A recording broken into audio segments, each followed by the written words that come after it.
आज नए special court ने निर्णय लिया है कि वर्डिक्ट दिया है, 5 लोगों को फांसी की सज़ा दी गई है। सो इसके ऊपर आपका क्या कहना है सर? एमबीटी मजलिस बचाओ तहरीक की तरफ से हम लोग वेलकम करते हैं जो आज एनआईए स्पेशल कोर्ट की तरफ से ये बम धमाका हुआ।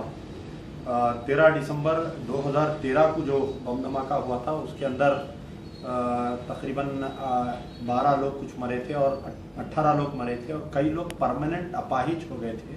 मेरे एरिया के भी एक हमारे अमानुल्लाह साहब चंचलगुड़े के रहने वाले वहाँ पर कुछ काम से गए थे, बस स्टॉप पे मर गए थे। पहली बात यह है कि बम धमाका या जजमेंट ये रीजनल लाइंस पे या रिलीजन लाइंस पे नहीं सोचनी चाहिए कि आतंकवादी होता है, कोई भी मजहब से रहने दीजिए। लेकिन आज जजमेंट आने के बाद में जिस तरीके से विश्व हिंदू परिषद आरएसएस वाले मिठाई बांटे, पटाखे फूटे, तो मैं उनसे ये सवाल कर रहा हूँ कि मरने वालों में मुस्लिम्स भी थे कई उस दिन। पहली चीज़। दूसरी चीज़ कि मुझे आज बहुत बड़ा एक सवाल खड़ा हो गया कि कल तक हम बोलते थे कि पुलिस की तरफ से मुसलमानों पर जुल्म होता है, पुलिस की तरफ से अदालतों की तरफ से लेट फैसले दिए जाते हैं, कार्रवाई सही नहीं होती है। तो अगर कोई मुस्लिम बम धमाके में इन्वॉल्व है, पहले तो मैं अगर कोई आतंकवादी है तो वो हिंदू नहीं है, मुस्लिम नहीं है, लेकिन अगर कोई केस में, अब जैसा मक्का मस्जिद की आप बात लीजिए, दिलसू नगर का फैसला आ गया, दिलसू नगर के कातिलों को सज़ा मिल गई, लेकिन मक्का मस्जिद के कातिलों को, मक्का मस्जिद बम ब्लास्ट में जो लोग इन्वॉल्व है, आज की तारीख तक क्यों नहीं हुआ भाई फैसला उसका? मालेगांव बम ब्लास्ट में क्यों नहीं हुआ? ये दिलसू नगर ब्लास्ट से पहले ये ब्लास्ट है। मक्का मस्जिद, मालेगांव 1, मालेगांव 2, अजमेर, समझौता एक्सप्रेस, जामा मस्जिद दिल्ली, ये तमाम बम धमाकों में आरएसएस के लोग इन्वॉल्व है। इसके अंदर जहां पर आरएसएस के लोग इन्वॉल्व है वहां पर फैसला सही टाइम पे नहीं आ रहा है, लेट फैसला आ रहा है, या हो सकता है कि जो इन्वेस्टिगेटिंग एजेंसी से एनआईए, सीबीआई, इनके ऊपर हुकूमतों का दबाव रहने की वजह से इनका सर्कमस्टेंशियल एविडेंस नहीं देने की तरफ से कई लोग बाइज्जत बरी हो जा रहे हैं। तो यानी मेरा बोलने का मतलब यह है कि अगर कोई मुस्लिम अक्यूज्ड है तो उसका फैसला जल्दी आ जा रहा है, उसको फांसी की सजा हो जा रही है, उसको फांसी भी दे दी जा रही। मुंबई में सीरियल ब्लास्ट में मेमन ब्रदर को फांसी हुई, बेनिफिट ऑफ डाउट पे फांसी, उसको फांसी दे दी उसको। लेकिन उस बाबरी मस्जिद का जो फैसला, जो लोग इन्वॉल्व है, आज की तारीख तक फैसला नहीं आया। तो जस्ट मेरा बोलने का मतलब है कि जहां पर मुस्लिम्स अगर कोई इन्वॉल्व है नहीं है वो नहीं मालूम, लेकिन उसका फैसले जल्दी आ रहे हैं। आरएसएस वाले जहाँ हैं उनका फैसला नहीं आ रहा, आखिर क्या वजह है? सर, आपने बताया कि ऐसे चीज़ों को रिलीजियस बेस पे नहीं देखना चाहिए। आप ही बता रहे हैं कि मुस्लिम जब इन्वॉल्व रहता है उसका वर्डिक्ट बहुत जल्दी आता है, तो इसका मतलब क्या होता है? आप ही बता रहे हैं कि मुस्लिम नहीं, मैं आपको बोल रहा हूँ ना, यहाँ पर रिलीजियस सेंटिमेंट्स तो आप ही बोल रहे हैं। एक बात कहते हैं कि रिलीजियस इसमें बीच में नहीं लाना चाहिए, फिर आप ही बोलते हैं मुसलमान लोगों को जो भी अन्याय हो रहा है बोल के। इसके ऊपर आपका देखिए, मैं आपको पहले जुमला ये बोला कि बम धमाके में मरने वाले मुस्लिम्स भी थे। मेरे खुद एरिया के एक अमानुल्लाह साहब मरे, आज उनकी फैमिली क्या वो हो रही है मैं देख रहा हूँ। दूसरी तरफ जो ये यासीन भटकल उन लोगों को गिरफ्तार किए कि वो लोग इन्वॉल्व है या नहीं है वो जानते हैं, उनका अल्लाह जानता है। लेकिन अदालत में जो सर्कमस्टेंशियल एविडेंस जो बुनियाद होती है उसके ऊपर सजा सुनाई जाती है, उसके ऊपर कार्रवाई की जाती है। तो मैं आपके द्वारा हुकूमत से सवाल कर रहा हूँ कि मक्का मस्जिद एक तक़द्दुस मुकाम, मुसलमानों की मक्का मस्जिद पे बम धमाका हुआ जिसके अंदर 8 या 12 लोग उसके अंदर मरे, कई लोग जख्मी। उसके जो लोग गिरफ्तार हुए आरएसएस के कार्यकर्ता, अभिनव भारत के लोग हैं, आज की तारीख तक उनको सजा नहीं हो रही। लेकिन दूसरी तरफ फिर ये दिलसू नगर ब्लास्ट के अंदर अगर कोई मुस्लिम है तो उसमें उनको सजा हो जा रही। मुंबई ब्लास्ट केस में अगर किसी को फांसी की सजा हुई तो उसको फांसी भी लटका दिया जा रहा है। लेकिन वही अगर आप जो इंदिरा गांधी को मारने वाले लोग हैं या दीगर दूसरे केसेस में हैं, राजीव गांधी को मारने वालों को फांसी की सजा क्यों नहीं हुई बोलिए? मुंबई ब्लास्ट में मेमन ब्रदर को फांसी क्यों हुई है बोलिए आप मेरे को? तो ये जो पुलिस की कार्रवाई है, सीबीआई, एनआईए की कार्रवाई जो है, गुजरात में जितने कम्युनल राइट्स है सब लोग बीजेपी के लोग बाइज्जत बरी हो जा रहे हैं बोलिए आप मेरे को। तो आप मजबूर कर रहे हैं मेरे को ये सवाल करने के लिए, मैं अपनी तरफ से नहीं कर रहा हूँ। ये सर्कमस्टेंशियल एविडेंस जो हो रहा, मक्का मस्जिद बम धमाका पहले हुआ या दिलसू नगर धमाका पहले हुआ ये बोलिए? ये मक्का मस्जिद 18 मई 2007 को हुआ, ये दिसंबर में हुआ, ये 2013 को हुआ। ये यानी 7 और 13 में कितना फर्क है बोलिए? 8 साल 5 साल का फर्क आ रहा करीब करीब। 5 साल पहले जो बम धमाका हो रहा उसके अंदर अभी तक कोई फैसला नहीं हो रहा, 5 साल बाद में जो बम धमाका हो रहा उसके अंदर फैसला आ जा रहा। तो ये बेनिफिट, यानी I am doubting the investigative agencies, जो इन्वेस्टिगेटिव एजेंसीज है कि क्या इनके जहन में कोई ऐसी बात है कि जल्द से जल्द इनको फांसी की सजा दिला दिया जाए बोल के। और जो मक्का मस्जिद ब्लास्ट केस में है उनकी तो बेल भी हो गई, बोलिए आप, इनको बेल भी नहीं दिया गया था इनको। तो मेरा बोलने का मतलब यह है कि without regional and religion you should think about, मरने वाला मुसलमान है और ऐसा आतंकवादी है ना, उन्हें हिंदू है ना मुसलमान है, ये इन्वेस्टिगेटिव एजेंसीज ये फर्क डाल रहे हिंदू और मुसलमान में।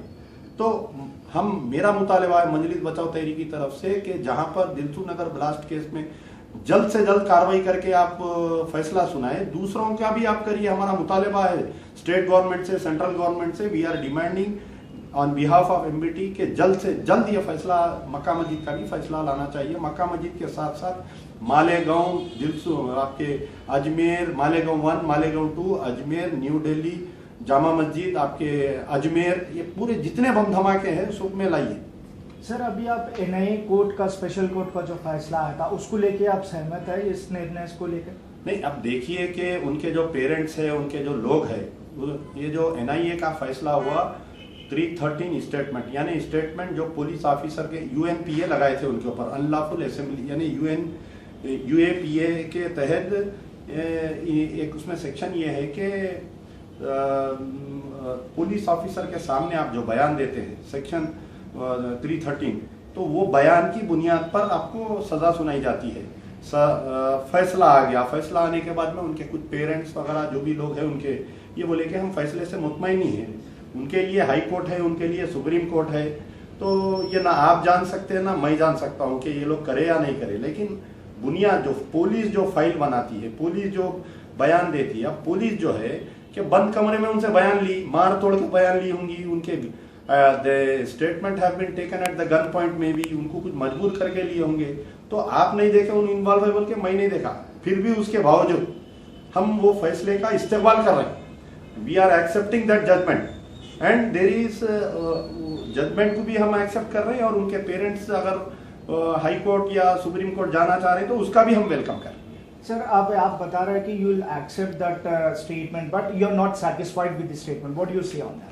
नहीं, I am again saying the judgment has come on the basis of statement given before the police officer under section UAPA का एक सेक्शन है, उसके अंदर के the statement given in front of the police officer is accepted by the जज। तो अब police officer कैसा स्टेटमेंट लेते आपको मालूम है ना, उसको क्या जबरदस्ती लिए होंगे, उसको मजबूरन स्टेटमेंट लिए होंगे, क्या किए होंगे, वो उनके दिल का हाल उनको मालूम है। कई ऐसे वाकयात है कि लोअर कोर्ट फांसी की सजा दिया, हाई कोर्ट उम्र कैद बोला, लेकिन सुप्रीम कोर्ट उनको बाइज्जत बरी कर दिया। कई मुस्लिम्स के साथ ऐसा हुआ ना। ये इंडियन डेमोक्रेटिक कंट्री है, इंडिया का कॉन्स्टिट्यूशन आज़ाद है, मुसलमानों को भरोसा है इंडिया कॉन्स्टिट्यूशन पे। तो हो सकता है कि आगे चल के इसका क्या फैसला आएगा, ये तो अभी लोअर कोर्ट का फैसला है, एनआईए का कोर्ट है, फिर अभी हाई कोर्ट के दरवाजे खुले हैं, सुप्रीम कोर्ट के। आप देखिए इससे पहले उत्तर प्रदेश में, न्यू दिल्ली में, महाराष्ट्र में जितने भी बम ब्लास्ट हुए, लोअर कोर्ट की तरफ से उनको फांसी की सजा हुई थी, फिर हाई कोर्ट गए, फांसी की सजा बदल के उसके अंदर लाइफ इम्प्रिजनमेंट दिया। बाद में सुप्रीम कोर्ट उनको 23 after 23 years they were exonerated, they were set free. तो ऐसे कई फैसले, अभी से ये फैसला आते ही ये विश्व हिंदू परिषद की ऑफिस में, आरएसएस की ऑफिस में मिठाई बांटना ये लोग कर रहे हैं, अंदर ये लोग तफरीका डाल रहे हैं हिंदू मुसलमान में। इन्वेस्टिगेटिव एजेंसीज फैसला, जहां पर मक्का मस्जिद में बम ब्लास्ट हुआ वहां पर इन्वेस्टिगेशन जल्दी नहीं हो रहा, वहां पर फैसला जल्दी नहीं हो रहा, लेकिन दिलसू नगर में अगर कोई अक्यूज एक दाढ़ी वाला है तो उसके अंदर जल्दी फैसला हो रहा, जल्दी इन्वेस्टिगेट। तो ये लोग डाल रहे हैं, हम नहीं डाल रहे हैं ये, लेकिन हम बता रहे हैं कि दुनिया को क्या ऐसा हो रहा, देखिए। सर क्या ये कहने का आपका मतलब है कि जब भी मुसलमान कोई इंसिडेंट में फंसा होता है तो कोर्ट जल्द से जल्द, कोर्ट या पुलिस रहने दी, जब पुलिस जल्द से जल्द उसके ऊपर फाइनल डिसीजन ले रही है, जांच कर रही है, क्या आपका क्या कहना है इसके ऊपर? देखिए, मैं आपको ये बोल रहा हूँ कि कोई भी अदालत से मुलजिम करार नहीं देता unless and until a court pronounce a person a guilty, he is not guilty in my eyes. ये हिंदुस्तान का कानून है ये।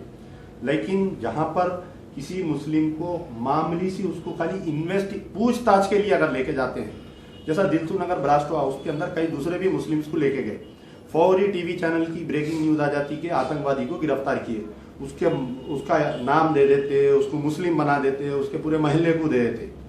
उन्हें 25 साल अदा केस लड़ने के बाद में अगर उन्हें बरी हुआ, कोई भी टीवी चैनल की जीनत नहीं बनता, उन्हें कोई भी टीवी चैनल का ब्रेकिंग न्यूज नहीं बनता। उससे हटके अगर कोई, अब जैसा हमारे यहाँ पर एक मादन्नापेट मंदिर में कोई गोश्त डाल के, कोई गाय का गोश्त डाल के गिरफ्तार हुआ था, he was found to be an Hindu, वही एरिया का, लोकेलिटी का था।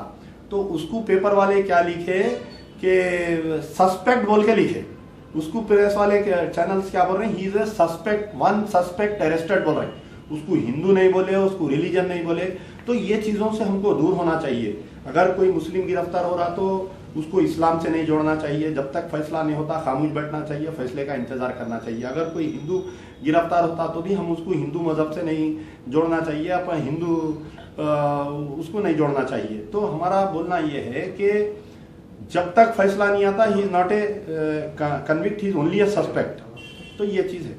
सर, अभी आप बता रहे हैं कि पुलिस ऐसा ये सब कर रहा है, पुलिस साजिश बना रहा है मुसलमानों के ऊपर, क्या आपका क्लियर स्टेटमेंट क्या है इसको लेकर? भाई देखिए, जिस वक्त से बाबरी मस्जिद का ये मूवमेंट स्टार्ट हुआ, ये पहले कभी ऐसा नहीं होता था हिंदुस्तान में। छोटे मोटे कहीं चाकू मारते थे, एक आध कम्युनल राइट होता था, पुलिस आके उसको कर लेती थी।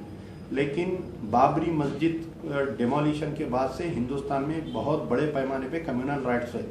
चाहे आप वो बिहार का कम्युनल राइट लियो, चाहे आप मुंबई का कम्युनल राइट लियो, चाहे आप खुला अलल ऐलान मुस्लिम्स के घरों में घुस के उनको तबाह किए, उनको जला दिए, उनको जिंदा मार दिए। गुजरात तो जिंदा मिसाल है, जहाँ पर मुस्लिम खवातीन औरतों को घरों में घुस के उनको उठा के लाके उनको कई दिन तक रख के रेप करे। बेस्ट बेकरी केस देखिए आप, एहसन जाफरी का केस देखिए आप, कई केसेस देखिए आप। तो यहाँ पर क्या हो रहा है कि ये हिंदुत्व गिरोह हो रहा है पुलिस में और दूसरे इन्वेस्टिगेटिव एजेंसी में। ये आरएसएस के लोग जो है उसके अंदर आ गए। आने के बाद से अब एक पुलिस ऑफिसर है, एक बस्ती जल रही वहां पर मुस्लिम एरिया में, वहां पर उनके साथ नाइंसाफी हो रही, लेकिन ये लॉ एंड ऑर्डर ऑफिसर जाके वहां पर लॉ को इन्फोर्समेंट नहीं कर रहा। तो अब ऐसा होते होते ये हो गया कि आज हिंदुस्तान में ऐसा हो गया कि पुलिस को डिवाइड हो गया, पुलिस डिवाइड हो गई, इन्वेस्टिगेटिव एजेंसीज डिवाइड हो गए। अब देखिए आप, कल तक कांग्रेस गवर्नमेंट थी, जितने भी जो सीबीआई केसेस बुक करी कि सीबीआई एक इन्वेस्टिगेटिव एजेंसी गिरफ्तार करी, कई आरएसएस के वर्कर्स को गिरफ्तार करी, कई बीजेपी के वर्कर्स को गिरफ्तार करी। अब नरेंद्र मोदी की गवर्नमेंट आ गई, सीबीआई का पूरा स्टैंड चेंज हो गया, पूरे लोग बाइज्जत बरी हो जा रहे हैं। तो ये पुलिस जो है ये गवर्नमेंट की नहीं होती, कांग्रेस गवर्नमेंट या बीजेपी गवर्नमेंट की नहीं रहना चाहिए। ऑफिसर जो है उन्हें अपना हिडन एजेंडा अंदर एक रख रहा, बाहर एक काम कर रहा।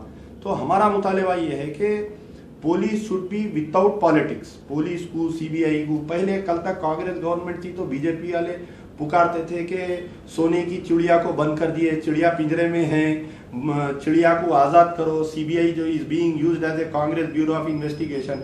आज बीजेपी आई, बीजेपी के खिलाफ में कांग्रेस वाले बम मार रहे हैं कि BJP government is using CBI against minorities and Muslims बोल के। तो ऐसी चीज है। Okay sir, thank you.